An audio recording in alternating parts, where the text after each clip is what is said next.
피의 예수가 무슨 뜻이죠? 예. 자비로운 예수님입니다. 예. 계속 뭐 피의 예수 하니까 무슨 말인지는 알고 우리가 들어야죠. 지난주간에 제가 설교 말씀 전하고 난 다음에 두 분으로부터 같은 질문을 받았어요. 제가 에녹 이야기 드렸잖아요. 그러면서 모세와 에녹, 모세, 엘리야를 하나님께서 데려가셨다라고 말씀을 드렸습니다. 에녹과 엘리야는 하나님께서 데려가신 게 성경에 나오는데 모세는 그런 말씀 없는데 왜 목사님이 그렇게 말씀하셨을까? 그래서 질문이 들어왔어요. 그 질문을 듣고 참 좋았어요, 저는. 근데 왜 다른 분은 그런 질문을 안 하실까? 하는 것도 궁금했어요. 그냥 뭐 목사가 얘기하니까 다 알아들으신 건지 의미론적으로 받아들이신 건지. 제가 하나님께서 데려가셨다고 얘기했습니다. 신명기 34장 6절에 보면 모세가 맷부월 맞은편에 장사되었다 이렇게 표현되고 있습니다. 우리가 요즘 수요일 날은 마태복음서 강의를 하고 있는데 17장에 보면 변화산상 이야기가 나옵니다. 거기에 모세와 엘리야가 나오기 때문에 제가 아마 묶어서 말씀을 드리면서 뭐 문장상으로는 제가 묶어서 얘기를 드리면서 데려갔다라고 얘기하다 보니까 그렇게 본문에 명확하지 않은 것을 명백한 제가 실수로 말씀드렸다라고 저는 생각을 합니다. 근데 제가 자세한 설명을 좀 드렸어야 되는데 그러다 보니까 에녹서 외경 말씀을 드렸었습니다. 에녹은 하나님께서 데려가신 인물이다 보니까 신구약 중간기에 유다 민속 신앙에서 유다 민간 전승에서 이 외경으로 기록되어 있는 에녹서, 하나님의 들림 받은 에녹이 하늘나라에 가서 어떤 모습으로 또 하나님과 나눈 대화가 또 우리에게 전하고자 하는 말씀이 무엇이었을까 하는 것이 많이 소망 가운데 있었기 때문에 에녹 1서, 2서 이렇게 외경들이 존재를 합니다. 그와 더불어서 모세 승천기라는 외경도 있어요. 그래서 이 유다 전승에는 랍비 전승에 의하면 모세도 승천한 것으로 미드라시에 나오는데 유다교에서는 모세도 승천한 것으로 취급을 합니다. 그 무렵에 마태복음 17장 변화산 사건 말씀드리면서 혼동 가운데 있으면서 같이 묶어서 말씀을 드린 것 같습니다. 자, 그런데 이제 논의되는 것들이 많이 있어요. 신명기 34장 6절에 맷볼 골짜기에 장사되었다라고 하는데 누가 장사 치렀을까요? 신명기 34장 끝에 보면은 모세가 죽었는데 무덤이 없다라고 말씀을 저기 나오죠. 예, 묻힌 곳을 아는 이 없다 이렇게 나옵니다. 맷볼 골짜기에 장사되었다 그러는데 장사 치른 사람들이 이스라엘 사람들이 아니에요. 원문에 하나님이 모세를 장사 지냈다 이렇게 나와요. 우리말 번역에는 그게 애매하게 되어 있습니다. 원문 그대로 말씀드리면 그가 그를 장사 지냈다 이렇게 되어 있어요. 앞에 그는 하나님이고 뒤에 그는 모세. 하나님이 그를 장사 치렀고 그 다음에 무덤이 없는 것 때문에 유다교 전승에는 모세도 승천한 것으로 취급을 합니다.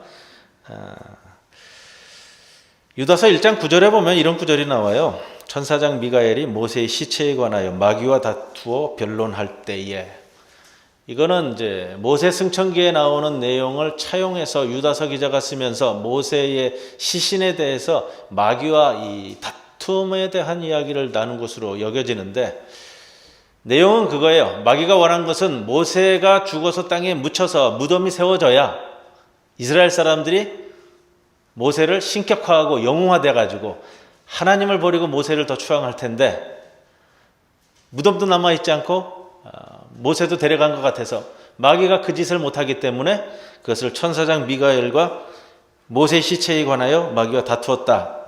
이거는 이제 모세 승천기에 나오는 내용인데 일부분이 유다서에 차용해서 쓴 걸로 보여집니다.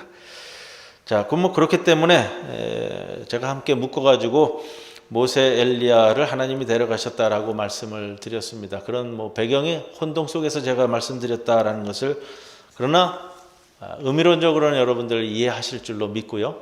이해하셨죠? 예. 오늘은 노아의 방주 말씀을 함께 나누려고 합니다. 하나님이 노아더러 방주를 지으라고 했죠. 이유는 뭐예요? 11절, 12절에 나옵니다. 온 땅이 하나님 앞에 부패하여 포악하여 땅에 가득하였기 때문이다. 12절에 땅에 사는 모든 자들의 행위가 부패하였기에 땅과 함께 멸하고자 하셨습니다. 홍수는 그냥 파괴는 아닙니다. 하나님이 원하셨던 것은 정결케 하는, 아마 정결의식 가운데 하나의 확대된 표현으로 홍수 이야기를 다루고 있습니다. 하나님이 손수 세상을 씻기시려고 하셨던 것, 우리가 이렇게 이해를 합니다. 그 와중에 노아를 살려내려는 처방이 바로 방주입니다. 오늘 제목이 뭐죠? 그래서 노아의 방주입니다. 노아의 방주의 개념, 의미, 뜻을 통해서 오늘 은혜의 시간이 되기를 바랍니다. 방주는 뭘로 지어졌죠? 나무로 지어졌어요. 그 안에 칸을 막고 물이 새지 않도록 역청을 그 안팎에 칠했습니다. 하늘에서 40일 동안 밤낮으로 비가 내리고 땅속 깊은 곳에서 큰 샘들이 모두 터져서 땅 위에 있는 모든 것들이 물이 잠길 때 노아는 방주 가운데 둥지를 틀게 됩니다. 성경은 이 방주의 정확한 내용에 대해서 많은 내용을 담고 있지는 않아요. 그러나 규모는 우리에게 알려주고 있습니다. 크기와 규모를 볼 수 있는데 잘못 웅장합니다. 길이는 약 한 135m 정도. 135m면 어마어마한 거예요. 축구장 길이가 보통 100m에서 110m 정도 된다 그래요. 그러니까 길이를 가늠할 수 있으시겠죠? 예. 너비는 23m 정도, 23, 4m. 높이는 13, 4m. 규빗이라고 나오는데 규빗은 여기 손끝에서부터 팔꿈치까지입니다. 그래서 정확한 길이는 한 45cm 정도 된다 이렇게 생각하시면 돼요. 방주는 상중하 3층으로 만들어졌습니다. 하나님이 만드신 창조 세계를 본뜨고 있는 것으로 보여져요. 하나님이 만드신 세상이 하늘과 땅과 음부 이렇게 해서 3층 구조로 빗댄 것이 아니겠는가 생각을 해봅니다. 방주에 있는 창을 소개합니다. 16절에 거기에 창을 내되 위에서부터 한 규빗에 내고. 방주에 창이 몇 개 있었을까요? 저기 사진으로 보는 거, 저 그림으로 보는 거 그거 생각하지 마시고요. 우리 상식적으로 생각하시는 거예요. 365개나 내요? 그럴 수도 있을 것 같은데 한두 개 가지고는 안 되는 거예요. 왜냐하면 동물들이 타기 때문에 가스가 차잖아요. 오늘 이 16절에 나오는 창을 내되 위에서부터 한 규빗에 낸 이 창하고 나중에 비둘기를 내보낼 때의 창하고는 창이라는 단어를 다른 단어를 써요. 그래서 비둘기 내보내는 창은 우리가 생각하는 창이 맞아요. 옆에 난 창인 것 같아요. 그리고 그거는 한 개는 아니었을 것 같다. 그리고 16절에 난 창은 이 지붕이 내는 창이에요. 이것이 지붕이다라고 얘기도 하는데 조금 논란거리가 있습니다만 오늘은 그 문장 그대로의 뜻으로 제가 설명을 좀 드리겠습니다. 자, 한 규빗, 하늘로 난 창입니다. 창이란 보통 옆에 붙는 법이죠. 그래서 비둘기 내보낼 때의 창은 우리가 생각하는 창문이라는 그 단어를 그대로 쓰고 있어요. 근데 16절에 나오는 이 지붕이 낸 창, 하늘을 향한 창은 다른 의미이기 때문에 여기 맨 앞에 배치를 한 것 같습니다. 그리고 그 밑에 문은 옆에 내는 문을 얘기하는 거예요. 자, 노아의 방주에서 창은 하늘로 나 있습니다. 하늘을 보아야 하기 때문에 이것을 맨 앞에 성서 기자가 우리에게 전해주고 있습니다. 욥기에 보면 욥과 친구들이 지루한 논쟁을 벌이잖아요. 옥신각신.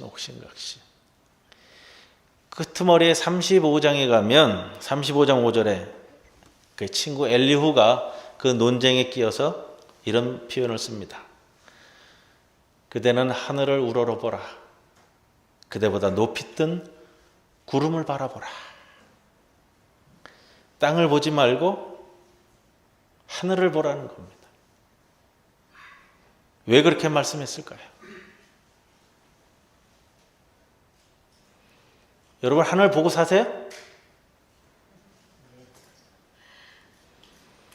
하늘을 보아야만 오늘 시편 봉독 말씀처럼요. 시편 오늘 8편 4절. 사람이 무엇이기에 주께서 이토록 생각해 주시며 사람이 무엇이기에 이토록 보살펴 주시는지를 우리가 깨달을 수 있지 않겠어요? 홍수가 난 상황에서 노아가 바라볼 수 있는 것이 무엇이었을까? 하늘을 바라보는 삶을 살아야 함을 보여주는 표현이 아니겠습니까? 요즘 가을 하늘이 무척 높고 맑습니다. 저절로 하늘에 눈길이 가게 만드는 때잖아요. 저 입구에 들어오시다가 국화 봤죠? 국화. 보셨어요? 기억이 안 나세요? 지난 목요일 날 국화를 싣고 오면서도 우리 권사님하고도 그런 말씀을 나누었습니다. 요즘 하늘이 정말로 높고 맑고 푸르고 저절로 하늘에 눈이 가게 만드는 때잖아요. 그럴 때는 우리가 왜 하늘을 바라봐야 하는지 또 생각하게 됩니다. 갑자기 생각난 노래가 있어요.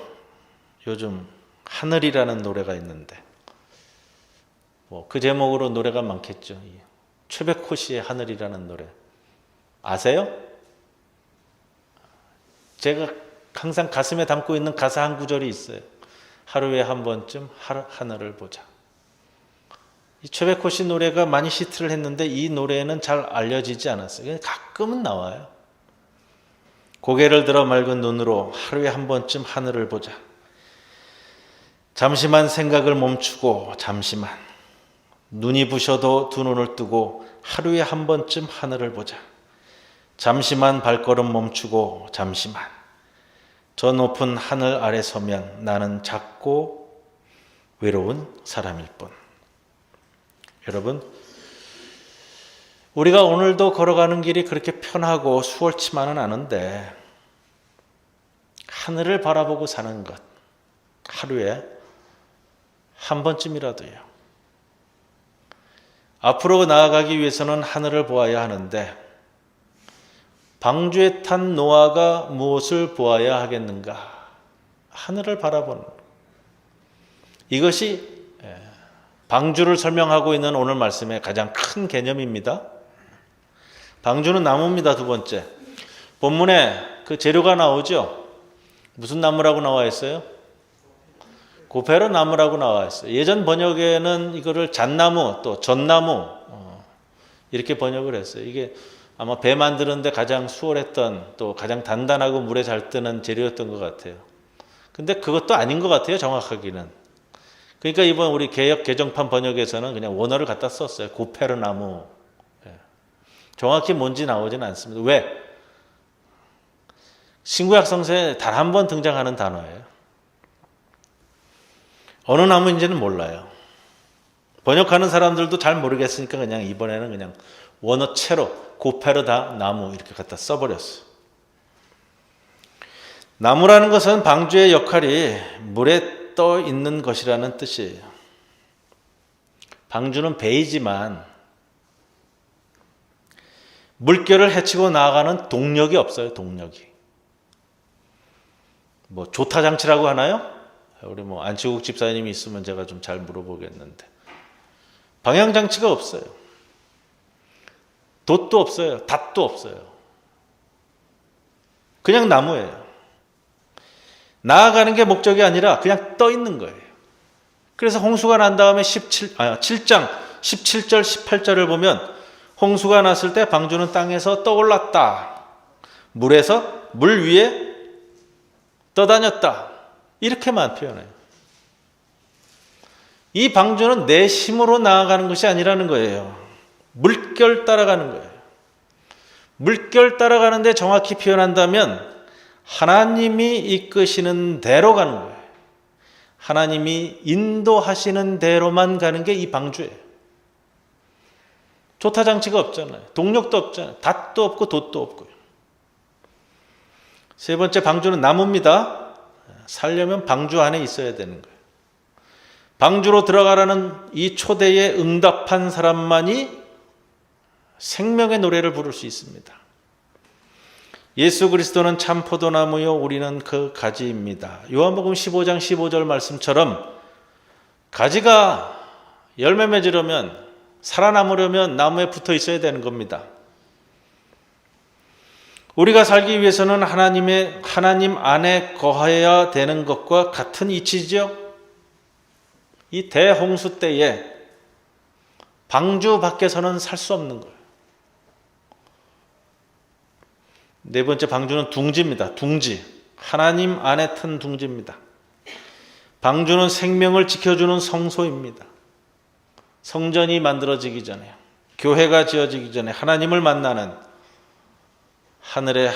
하나님과 교감하며 살아가는 모든 생명들이 튼 둥지입니다. 이 성소에서, 이 방주에서 생명의 근원이신 하나님을 만납니다.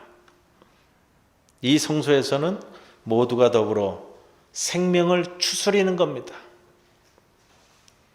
방주에는 노아 식구들만 타지 않았죠? 하나님이 창조하신 모든 숨쉬는 생명체들은 다 방주를 타도록 했습니다. 방주는 하늘과 사람과 생물을 연결시키는 둥우리입니다. 사람 중심이 아닙니다. 이 말씀 꼭 기억하셨으면 좋겠어요. 요즘 사람 중심이 아니라 생명 중심이다. 방주의 규모가 꽤 크다고 말씀드렸습니다. 그 규모에 비해서 탄 승객은 정작 몇 명 되지 않습니다. 배에 오른 사람은 몇 명이죠?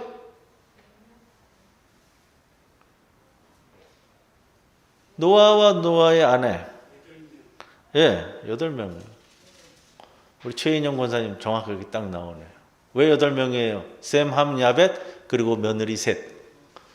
손자, 손녀가 있었는지는 모르겠어요. 그 설명은 안 하고 그냥 며느리까지만 언급했으니까 아마 있었어도 뭐 한 20명 넘지 않아, 뭐 그 정도 되지 않았을까요? 그럼 방주의 나머지 대부분의 공간은요? 135m짜리 배입니다. 나머지 공간은요? 8명이 다 써요? 나머지 공간은 나머지 생명들을 위한 공간이에요. 그거를 우리가 인정하고 들어가야 되는 겁니다. 온갖 생물들을 다 태워야 했고 그들에게 먹일 양식을 실으라고 하셨어요. 저축하라고 했으니까요.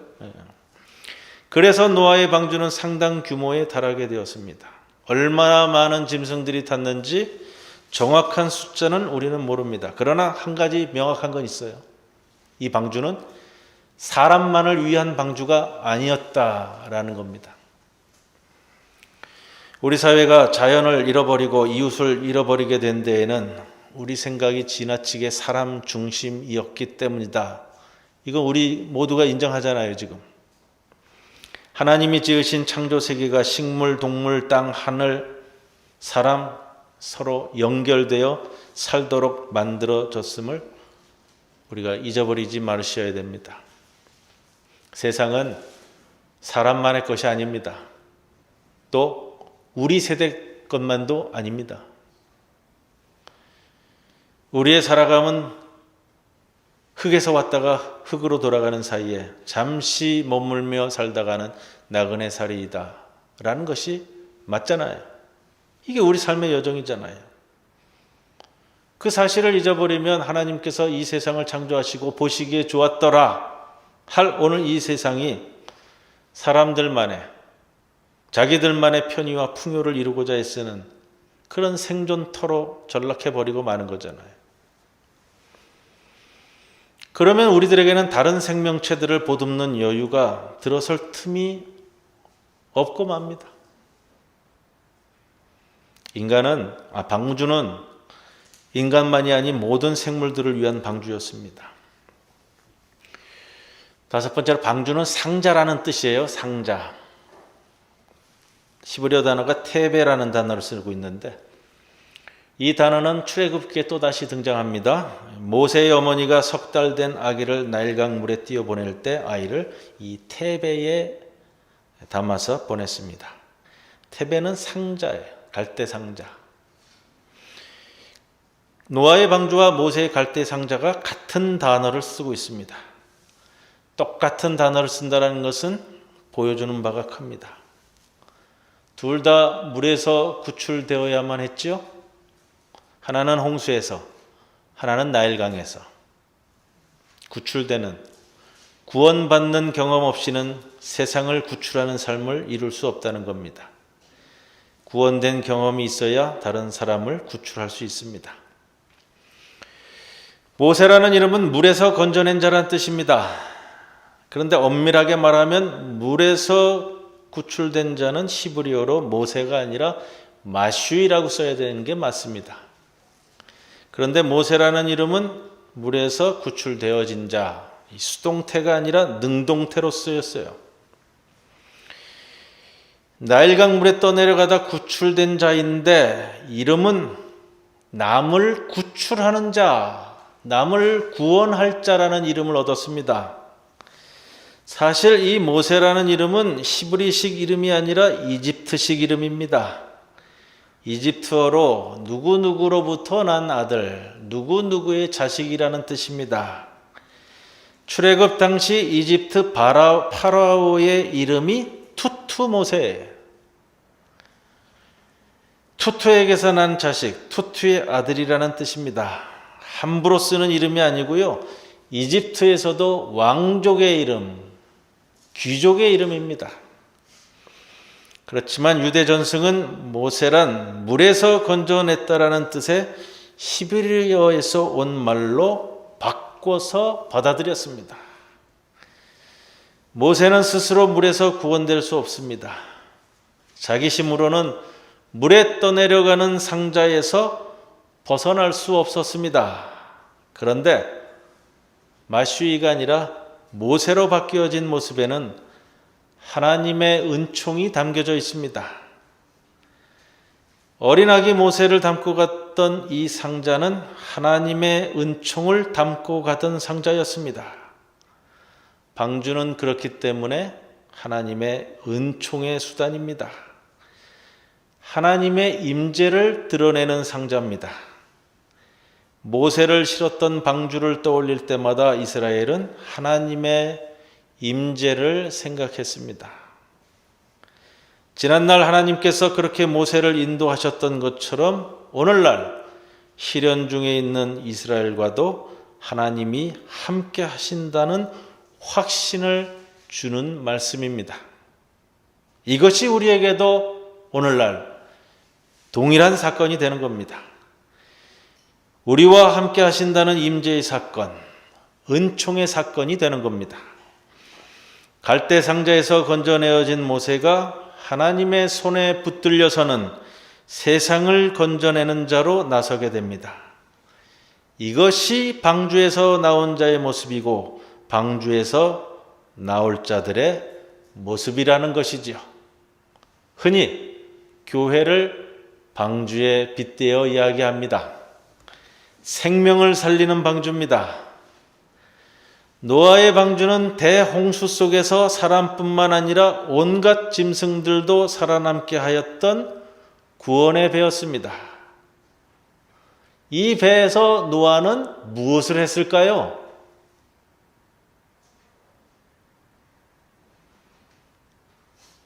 노아는 무엇을 했을까요? 방주에서 보내는 동안 짐승들을 돌봤겠죠? 밤낮 없이 짐승들을 돌봤을 겁니다. 먹이고 재우고 치우고 135m짜리 배에 잔뜩 들어있는 동물들을 뒤치다꺼리 하려면요 밤잠 제대로 자지 못했을 겁니다. 이 일은요 여러분, 이 일은 창조 때에 하나님께서 누구에게 맡기셨던 일이죠? 아담에게 맡기셨던 일, 사람에게 맡기셨던 일입니다. 노아는 방주에 탄 뭇짐승들을 기르고 양육하고 돌보아 섬겨야 했습니다. 노아의 방주야말로 그래서 가히 모든 생명을 살려내는 생명의 방주였던 겁니다. 이것이 오늘날 우리에게 무엇을 이야기합니까? 우리의 교회관이 바뀌어야 함을 이야기해 줍니다. 다시금 생각해 보아야 한다는 것이죠. 지금까지 우리가 가지고 있는 교회관은 너무나 사람 중심이 아니었겠느냐? 사람만을 살리는 믿음의 집, 사람만을 구원하는 구원의 집이라고 이야기하지 않았느냐? 교회는 사람 중심의 교회에서 이제 생명 중심의 교회로 바뀌어야 되지 않느냐? 코로나19로 참 곤고한 시기를 보냅니다. 금년이 코로나로 다 가고 있습니다. 2달도 안 남았습니다. 코로나 확진자가 지금 이 지구에서 몇 명인지 아시죠? 5천만 명에 육박했습니다. 미국에서만 1천만 명이에요. 사망자가 몇 명인지 아세요? 100만 명이에요.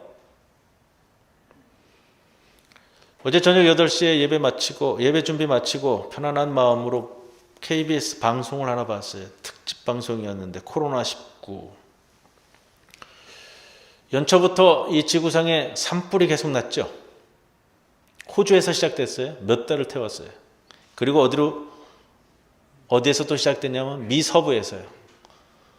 미서부에 있는 지인들로부터 사진을 받아보니까 하늘이 오렌지색이더라고요. 오렌지색. 이 불이 너무 강하니까.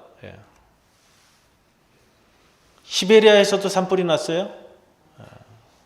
한반도 절반 정도를 태우었어요. 지금 아마존에서 산불이 안 꺼지고 있어요. 지금도요. 인간이 자초한 일이라는 결론이잖아요. 결론은 정신 차리라는 알람이 계속 이어져 왔는데 인간은 생각을 안 한다는 거예요. 그 방송에서요, 뭘 얘기했냐면 90년대 초반 그 KBS에서 방송에서 지구온난화 예측했었던 그 내용들 거의 90년대 초반에 매해 다루었더라고요. 그거를 다시 보여주면서 그때 90년대 초반에 예측한 예측치를 보여줘요. 근데 예측치라는 게 가장 나빴을 때의 상한가, 그리고 좀 완만하게 갔을 때 하한가가 있잖아요. 30년이 지났어요. 30년인데 90년대 초반에 예측한 거에 계속해서 상한가로 달려왔대요. 상한가로. 예측한 거에 가장 나쁜 수치로 30년 동안 달려왔다고 그러더라고요. 그런데 하면서 이 전문가들이 얘기하는 게 또 뭐냐면 지금 이 상황은 예선전이다. 본선으로 가면 예측 불가능하다라는 거예요. 우리나라 금년 장마가 며칠이었는지 아시죠? 며칠이었어요? 54일. 2달 동안 장마를 했어요. 그러면서 참 암울한 말씀을 하시던데 이런 거예요. 지금 모든 걸 멈춰도 회복하기 어렵다. 지금 우리가 하고 있는 걸 모든 걸 다 멈춰버려도 회복하기 어렵다는 거예요. 그런데도 아직도 정신 못 차리는 인간만이 이 세상의 주인이라는, 사람 위의 모든 생물체들은 경시한 채 사람 중심으로 살다가 다 죽는다. 오늘 노아의 방주 말씀을 나누면서요, 우리 성도들 제가 드리고 싶은 말씀은 그거예요. 노아가 방주에서 매일매일 하늘을 쳐다보면서, 하늘로 난 창을 바라보면서 하나님께 뭐라고 기도했을까? 방주에 맡겨진 생물들을 하루하루 돌보는 심령이 어땠을까? 하루에 한 번쯤은 하늘을 보시면서 이 세상에서 주님 내게 주신 생명들을 보다듬는 귀한 날들이 되시기를 주님의 이름으로 간절히 권면을 드립니다. 아버지 하나님, 노아의 방주에 대한 말씀을 함께 나누었습니다. 이 세상의 곤고함 가운데서도 새롭게 일으키기 위해서 노아의 방주를 통해 인간만이 아니라 세상의 모든 생물들을 함께 구원하신 주님의 구원의 손길을 기억하게 하셔서 지금 우리에게 놓여져 있는 이 곤고함과 어려움도 우리만이 아니라 사람만이 아니라 모든 생물과 더불어 함께 일으킬 수 있는 그 심령도 우리에게 허락해 주옵소서. 하루에 한 번쯤 하늘을 바라보며 하나님 만드신 이 아름다운 세상을 다시 한번 생각하며 보시기에 좋으셨다. 이 말씀이 오늘도 또 내일도 그리고 그 다음 날도 이 세상에서 이루어갈 수 있는 책임 있는 주의 백성들 되게 하옵소서. 예수님의 이름으로 기도드리옵나이다. 아멘.